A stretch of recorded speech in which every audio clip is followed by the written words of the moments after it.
દીકરા ધોરણ 11 chapter number 14 lecture પહેલો એનું કઈક નામ છે દોલનો. ગતિનો ખાસ એક પ્રકાર આવી ગયો. એક પહેલો તમને શબ્દ યાદ રાખો, ગતિ. કદાચ મારા દીકરાઓને યાદ જ છે ગતિ. ત્રીજા ચેપ્ટરમાં આપણે ભણી ગયા. કોઈ તમને એમ પૂછે બધા ગતિમાં ક્યારે છે, તો પહેલો શબ્દ આવે ગતિ. ગતિ એટલે યાદ છે જ્યારે કોઈ પદાર્થ બીજા પદાર્થની સાપેક્ષે, જ્યારે કોઈ એક પદાર્થ છે એ કોની બીજા પદાર્થની સાપેક્ષે, ક્યારે જ્યારે કોઈ બીજા પદાર્થની સાપેક્ષે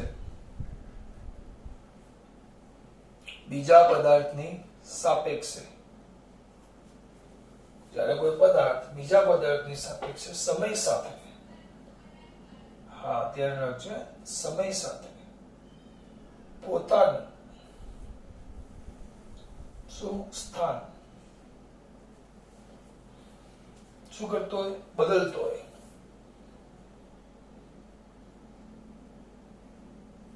બદલતો હોય તો તે પદાર્થ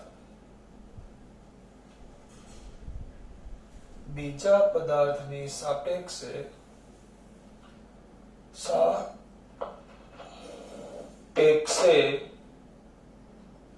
ગતિમાં છે તેમ કહેવાય.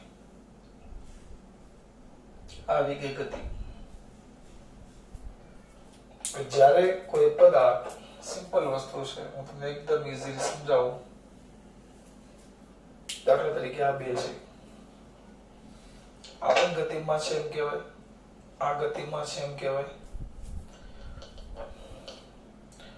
આમ જાય તો બે એકબીજાની સાપેક્ષે ગતિ છે એમ કહેવાય. આમ જાય તો બંને એકબીજાની સાપેક્ષે ગતિમાં છે એમ કહેવાય. આમ જાય તો એ ગતિમાં છે એમ કહેવાય. પણ આ જો એકબીજાની સાપેક્ષે સ્થાન બદલતા નથી તો આ ગતિમાં નથી.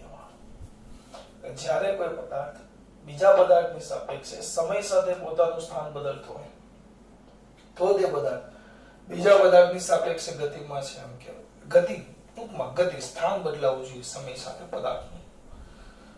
એ રીતે કેવળ વ્યવસ્થિત વ્યાખ્યા કયો તો કોની આવે? સાપેક્ષ. ગતિ એ સાપેક્ષ ખ્યાલ છે. કોની સાપેક્ષે તમે વાત કરો એના પર આધાર રાખે.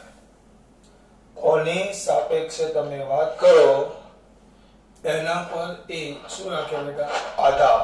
એટલે સર એટલે કઈ નહીં. જો દાખલા તરીકે ટ્રેનમાં બેઠા છો, ઉદાહરણ મેં તમને આપેલું છે. તમે ટ્રેનમાં બેઠા છો, શાંતિથી મસ્ત ભેગી ટ્રેનમાં બેઠા છો, ટ્રેન જાય છે તો બહારની વ્યક્તિ જો તમને જોશે તો તમે ગતિમાં લાગશો, પણ તમારી સામે ટ્રેનની કોઈ વ્યક્તિ બેઠેલી હોય તેના માટે તમે કેવા છો? સ્થિર. એટલે એ રીતે બદલાતું જાય. આમ જોવા જાવ તો ગતિ મેન તો ત્રણ જ આવે. રેખીય ગતિ, ચાક ગતિ અને દોલિત ગતિ. દોલિત ગતિ, રેખીય, ચાક અને દોલિત. રેખીય ગતિ આપણે ભણી ગયા. ત્રીજું ચોથું જે ચેપ્ટર હતું એક પરિમાણમાં, દ્વિપરિમાણમાં એટલે કે સમતલમાં. પ્રક્ષિપ્ત ગતિ એનું એક ઉદાહરણ છે. હા, પ્રક્ષિપ્ત ગતિ આમ ખરેખર રેખીય ગતિ જ કહેવાય. હા, પણ એ x અને y બેયમાં થાય આમ. એટલે મેન ત્રણ જ આવે: રેખીય ગતિ, ચાક ગતિ અને દોલિત ગતિ. ચાક ગતિ તમે સાતમા ચેપ્ટરમાં ભણ્યા. અને બીજું એક આવે, કઈ ગતિ આવે બેટા? દોલિત ગતિ, જે આપણે અહીંયા જોવાનું છે દોલનનો પાઠમાં. તો પહેલા આપણે આ રેખીય ગતિ, આ પહેલો શબ્દ યાદ રાખજો. પછી કઈક વાત છે, આવા બધા જુદા જુદા શબ્દ છે, એમાંનો હવે એક વાત છે આવર્ત ગતિ. હા, થોડીક વ્યાખ્યા આવશે 2-3 પીરિયડમાં, એ ધ્યાન રાખજો. વ્યાખ્યાઓ કામની છે. આવર્ત ગતિ. કઈ ગતિ? આવર્ત ગતિ. તેનો મુદ્દો શું આવે કે જ્યારે આવર્ત ગતિ, જ્યારે કોઈ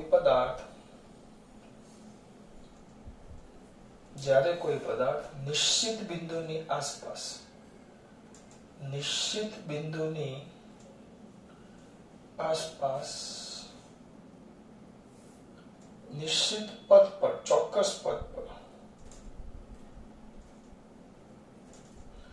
નિયત સમયગાળે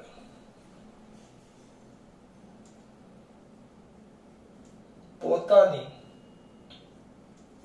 ગતિનું શું કરે બેટા? પુનરાવર્તન. જ્યારે કોઈ પદાર્થ નિશ્ચિત બિંદુની આસપાસ ચોક્કસ બિંદુની આસપાસ નિશ્ચિત પથ પણ ચોક્કસ નિયત સમયગાળે પોતાની ગતિનું શું કરે? પુનરાવર્તન કરે તો તેવી ગતિને આવર્ત ગતિ કહેવાય. સર ખબર ન પડી, સર જરા કે ખબર ન પડી, કારણ કે આમાં વ્યાખ્યા કરતા પહેલા ઉદાહરણ અગત્યનું છે. તો આનું ઉદાહરણ લઈ લો. ઉદાહરણ દોરું છું લખવાની જગ્યાએ. પહેલું ઉદાહરણ, દાખલા તરીકે આ પૃથ્વી છે, અથવા તમારે જે લેવું હોય. આ સૂર્ય છે, સૂર્યની ફરતે કોણ ફરે છે બેટા? પૃથ્વી.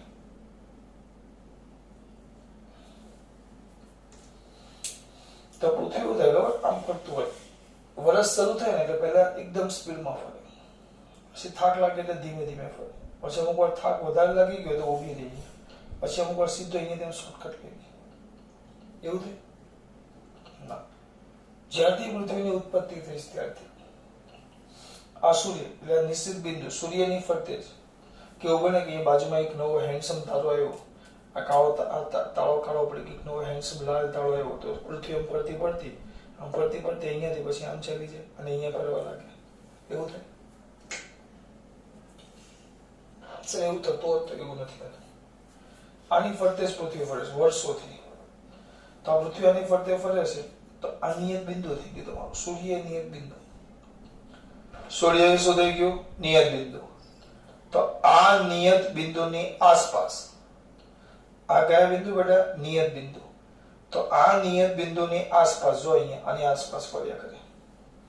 કયા બિંદુની આસપાસ? નિયત બિંદુની આસપાસ. આ પથ ચોક્કસ પથ જ છે. આ બિંદુ તમારું નિયત બિંદુ, જેનો જે ચોક્કસ પથ છે પૃથ્વી એ પથ પર જ ફરે છે. એટલે જો નિયત બિંદુની આસપાસ એટલે સૂર્ય તમારું નિયત બિંદુ થઈ ગયું. નિયત પથ પર એની આ જે કક્ષા થઈ ગઈ, કક્ષા એ કક્ષાએ તમારું નિયત પથ થઈ ગયું. અને નિયત સમયગાળો ચોક્કસ, નિયત સમયગાળો એટલે સમયગાળો ચોક્કસ, એક ચક્ર પૂરું કરે તેને 365 પોઈન્ટ સમથિંગ 25 આટલા દિવસ થાય. ડિજિટ પાછળનો કંઈક આવે છે, એટલે 4 દિવસ યાદ છે? 4 વર્ષે એક દિવસ વધી જાય, 366 થઈ જાય, લીપ યર કહીએ એટલે 0.25. 4 વર્ષ થાય એટલે 0.25 એટલે એક વર્ષ એક દિવસ વધી જાય. તો આપણે એને જવા દો 365 લઈ લો એવરેજ. તો 365 દિવસમાં એક ચક્ર પૂરો પાડે. નિયત બિંદુ સૂર્ય, નિશ્ચિત પથ, કક્ષા, નિયત સમયગાળે આટલા સમયમાં પોતાની ગતિનું પુનરાવર્તન વર્ષોથી કરે છે. એટલે આવી ગતિને કઈ ગતિ? આવર્ત કાળ નહીં, આવર્ત ગતિ કહેવાય.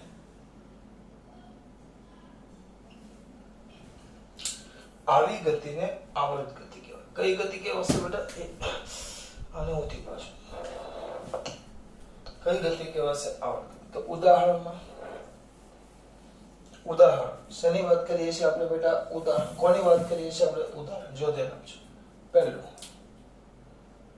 તો બહુ બધા આવે. સૂર્યની ફરતે પૃથ્વીની ગતિ.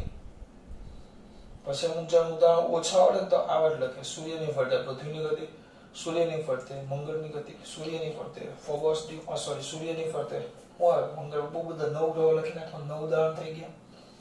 પછી પૃથ્વીની ફરતે ચંદ્રની ગતિ, મંગળની ફરતે ફોબોસ ડિવોસની ગતિ. એમ ન ચાલે, એક જ લખાય.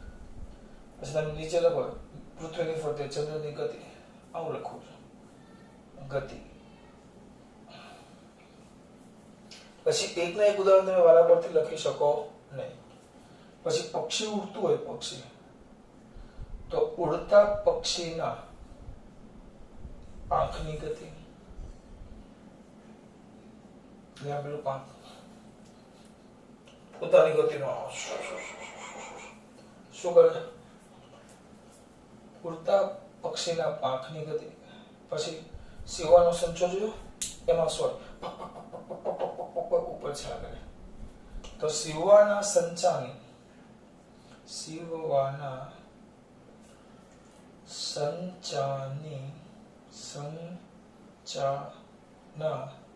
સોયની ગતિ બહુ બધી આવે. આમાં તમારે લખવું એટલું લખાય. પછી આગળ સૂર્યની ફરતે પૃથ્વીની ગતિ, ઉડતા પક્ષીના પાંખની ગતિ, સીવવાના સંચાના સોયની ગતિ, સીવવાના સંચાના સોયની ગતિ, રેલવેના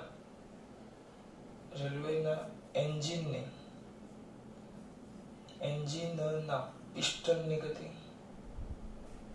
બધાના પિસ્ટનની ગતિ, એટલું રેલવે નહીં. એનું જે પિસ્ટન આપણે જોયું ઓઇલની એડવર્ટાઇઝ આવે એમ તો આપણે ચલાવ્યું. કયું ચેપ્ટર આપણે? 12મા ચેપ્ટરમાં કાર્નોટ એન્જિન મેં તમને એન્જિન ચલાવ્યું, આગળનું પિસ્ટન ઉપર નીચે આવર્ત રીતે થાય તો એ આવર્ત ગતિ થાય. આ થઈ ગઈ આવર્ત ગતિ. આવર્ત ગતિના ઉદાહરણ. આવર્ત ગતિ થાય એમાં કોઈ પણ પ્રકારનું પુનઃસ્થાપક બળ લાગતું નથી. આવર્ત ગતિમાં કોઈ પણ પ્રકારનું કયું બળ બેટા? પુનઃસ્થાપક બળ. ધ્યાન રાખજો. હું જોવા જાઉં છું અમુક વાર જાતે ઓટોમેટિક બંધ થઈ જશે. ત્યાં લખાશે બેટા આવર્ત ગતિમાં કોઈ પણ પ્રકારનું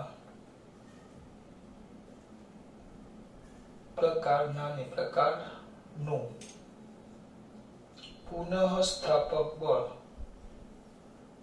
લાગતું ન હોવાથી, કોઈ બળ ન લાગે પુનઃસ્થાપક ન હોવાથી ગતિ ચાલુ રાખવા માટે સતત કયું બળ લગાવવું પડે? બાહ્ય બળ.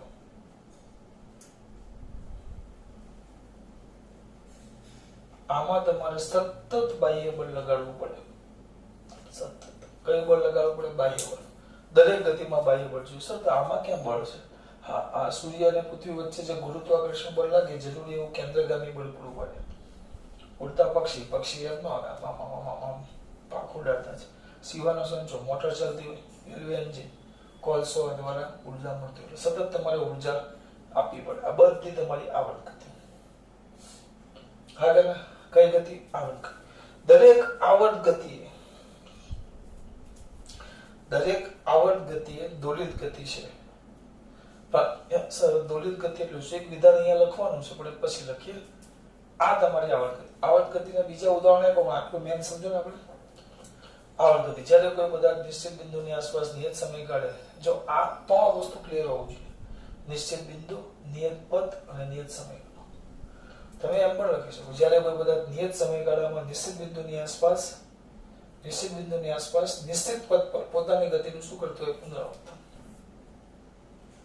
આ ત્રણ બિંદુ ચોક્કસ, પથ ચોક્કસ અને સમય ચોક્કસ આ બદલાવું જોઈએ. કઈ ગતિ કહેવાશે? આવર્ત ગતિ. આ થઈ ગઈ તમારી આવર્ત ગતિ. એની સાથે સાથે જ આવે થોડી જગ્યા છોડી દઉં છું, દોલિત ગતિ. એટલે હું શું કરું? બે ગતિ સાથે લખું છું એટલે તફાવત જેવું પણ થઈ જાય તમારે. કઈ ગતિ? દોલિત ગતિ. કઈ ગતિ બેટા? દોલિત ગતિ. કોને કહેવાય દોલિત ગતિ? તમારો તો જ્યારે કોઈ પદાર્થ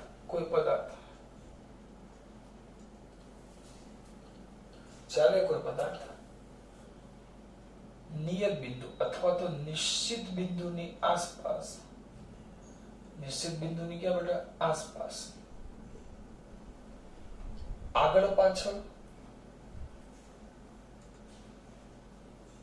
કે ઉપર નીચે, ચોક્કસ બિંદુ ખરું પણ એ ચોક્કસ બિંદુની આસપાસ, ક્યાં?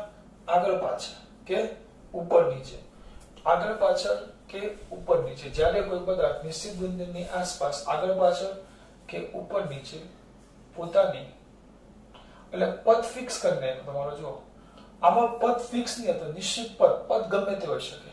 જ્યારે આમાં પદ ફિક્સ આગળ પાછળ કે ઉપર નીચે એમ જ. ટૂંકમાં ઉપર નીચે પોતાની ગતિનું એટલે નિશ્ચિત બિંદુની આસપાસ આગળ પાછળ કે ઉપર નીચે પોતાની ગતિનું શું કરતો હોય? પુનરાવર્તન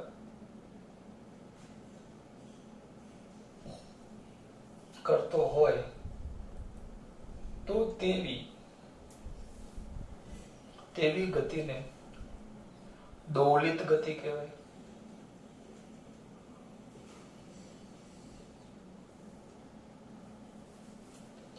બરાબર. ટૂંકમાં સુરેખ પથ આવે અને દોલિત ગતિ કહેવાય. દોલિત ગતિના ઉદાહરણમાં લખો અથવા દાખલા તરીકે તો પહેલા પેલું કહેવાય ઘડિયાળ, કહેવાય ઘડિયાળ, લોલક ઘડિયાળ. લોલક ઘડિયાળમાં લોલકની ગતિ, હિંચકાની ગતિ, હિંચકો જોયો? આ બંનેમાં જો આમ હોય જડદાધાર, આમ તમે ટીંગાળો તો આમ ગતિ કર્યા કરે. આમ અહીંયા જાય ત્યાંથી પાછું અહીંયા આવે. આમ પોતાની ગતિ આમ રિવિઝન કર્યા કરે. આની આગળ પાછળ. આ બેમાં લોલકના ઘડિયાળમાં લોલકની ગતિ અને હિંચકાની ગતિ બેમાં જો હા અહીંયા આવશે પાછું. આ તો ખરું જ, આ થોડું ભૂલવાનું. આ દૂરી તો હોય જ કે અહીંયા આમ ગતિ કરે.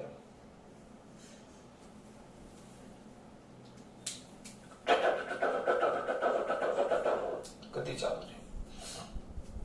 લોલક ઘડિયાળમાં લોલકની ગતિ, હિંચકાની ગતિ. એ સિવાય હજી કોઈ યાદ આવે? હા યાદ આવે છે મને. આ બેમાં જોજો આપણે લખવાનો છે મુદ્દો. પછી આગળ સ્પ્રિંગ હોય, સ્પ્રિંગ આમ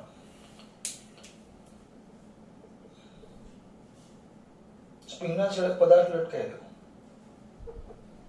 આ લટકાયો મેં, આ બ્લોક. બરાબર. હવે આ બ્લોકને હું ખેંચવા નીચે ખેંચું અને મૂકી દઉં તો શું થાય? બાજુમાં દોરું છું અને નીચે ખેંચીને મૂકી દઉં ને તો અહીંયા આવે, અહીંયા આવે, પછી અહીંયા આવે. ટૂંકમાં આંદોલન કર્યા કરે આટલા વચ્ચે. તો એનું આ નિયત બિંદુ થઈ ગયું. તો નિયત બિંદુની આસપાસ આંદોલન ચાલુ રહે એટલે ઉપર નીચે, આ આગળ પાછળ, આ આગળ, આ નિયત બિંદુ તમારું, આ નિયત બિંદુ. ધીસ ઇઝ ધ યોર નિયત બિંદુ. આ નિયત બિંદુ, આ નિયત બિંદુ. તો નિયત બિંદુની ક્યાં ઈગાડી પીછાડી કે ઉપર નીચે પોતાની ગતિનું શું કરે? પુનરાવર્તન. હિંચકાની ગતિ. પછી સ્પ્રિંગના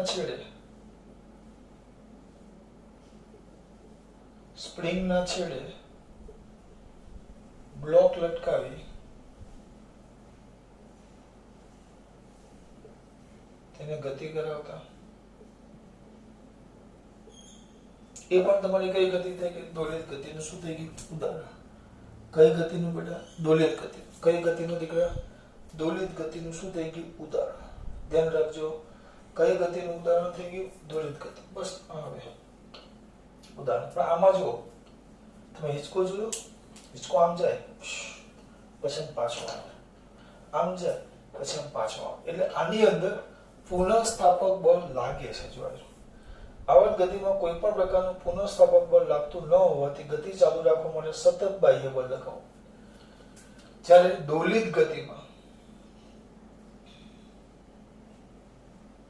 ગતિમાં પુનઃસ્થાપક બળ લાગતું હોવાથી ગતિ ચાલુ રાખવા માટે સતત બળ ન લગાવવું પડે, થોડી વાર લગાવવું પડે. એવું નહીં કમ્પલસરી. એમ દાખલા તરીકે આમાં આમ જોવા જાઓ કેમ લગાવવું પડે એનું રીઝન આપું. દાખલા તરીકે આપણે આગળ ભણશું આના ગતિના પ્રકાર આવે. અવમંદિત ગતિ, પ્રણોદિત ગતિ, સરાવર્ત ગતિ જે આવશે. આ તો ખાલી આવર્ત ગતિ છે, આ દોલિત ગતિ છે. જે ગતિ આવશે આ પાઠમાં સૂત્ર પણ આવશે એના. બરાબર. અત્યારે ખાલી સમજાવવા માટે કે આમાં પુનઃસ્થાપક બળ લાગતું હોવાથી પોતાની સ્થિતિ મૂળ પાછો આવી જાય, જાતે જ આવી જાય, ગયો પાછો આવ્યો. સ્પ્રિંગ ખેંચી મૂકી દો તો સ્પ્રિંગને ખેંચો તો બળ ક્યાં લાગશે? ઉપર. જાતે જાતે ઉપર જાય. આમ જોવા જાવ તો આ ગતિને પણ બળ લગાવવું પડે. કેમ? કારણ કે આની અંદર અવરોધક બળ હોય. કયું બળ હોય? અવરોધક બળ. 1 મિનિટમાં જો અહીંયા જો એટલે પુનઃસ્થાપક બળ લગાવવું પડે. કયું બળ બેટા? પુનઃસ્થાપક. આમાં પુનઃસ્થાપક બળ લગાવવું પડે, પણ ધ્યાન રાખજો. થોડુંક ધીમે. આમાં પુનઃસ્થાપક બળ લગાડવું પડે, પણ સતત નહીં. સોરી, પુનઃસ્થાપક બળ લાગતો હોવાથી બાહ્ય બળ સતત લગાવવું ન પડે, અમુક બળ લગાવવું પડે. બરાબર? દાખલા તરીકે આમાં જે છે સૂર્યની ફરતે પૃથ્વીની ગતિ છે, તેમાં સતત ગુરુત્વાકર્ષણ બળ લાગે. ઉડતા પાંખની ગતિ, તો પક્ષીને ઉડતા રહેવા માટે સતત પાંખ હલાવી પડે. પછી અમુક પાછા એમ કે સર એવું ન હોય, અમુક વાર તો એમ ન મળે, એ તો પછી હવાના રીતે ઉડે. નકર જો પાંખ ફેરવતું બંધ થઈ જાય તો પક્ષી સીધું ક્યાં આવે? નીચે. જો હવા ગતિ ન કરતી હોય, બરાબર, અને એરોડાયનેમિક્સ નો ઉપયોગ ન કરી, એરોફોઇલ આપણે ભણી ગયા યાદ કરી રીતે, તો એ રીતે પાંખ એ પાંખ બંધ કરી દે તો નીચે જ આવે તરત જ. બરાબર? એટલે દોલિત ગતિમાં પુનઃસ્થાપક બળ લાગતું હોવાથી આમાં સતત ન લગાવવું પડે. હિંચકો હોય, હિંચકો માર્યું, ઉભા રહ્યું, પછી 2 દોલન કરે, પછી પાછું લગાવવાનું. એવું કેમ? હા, હિંચકામાં અહીંયા અવરોધક બળ લાગે. હિંચકામાં છું છું છું કીચડું કીચડું અવાજ આવતો હોય, એના લીધે. એટલે દોલિત ગતિમાં પુનઃસ્થાપક બળ લાગતું હોવાથી શબ્દ શું આપણે? સતત બાહ્ય બળ. સતત બાહ્ય બળ લગાડવું પડતું નથી. બાહ્ય બળ લગાવવું પડે પણ સતત નહીં. બરાબર? હવે મેન મુદ્દો જે બાકી રાખેલો કે દરેક દોલિત ગતિ એ આવર્ત ગતિ છે. કેમ? આમાં દોલિત ગતિમાં જો આવર્ત ગતિમાં શું જોઈએ? બિંદુ જોઈએ, માર્ગ જોઈએ, અને ચોક્કસ સમયે પોતાની ગતિનું પુનરાવર્તન કરતો હોવો જોઈએ. એ તો એને માર્ગ કેવો છે એનાથી લેવા દેવા નહીં. આગળ પાછળ, ઉપર નીચે, વર્તુળાકાર, કોઈ પણ રીતે ચાલે. દરેક દોલિત ગતિ આવર્ત ગતિ થઈ ગઈ. પણ દરેક આવર્ત ગતિ એ દોલિત ગતિ નથી. દરેક આવર્ત ગતિ એ દોલિત ગતિ નથી. કેમ? દોલિત ગતિમાં આગળ પાછળ જ ગતિ કરે અથવા ઉપર નીચે. ચાલો આનું એક ઉદાહરણ લઈએ આપણે. સૂર્ય.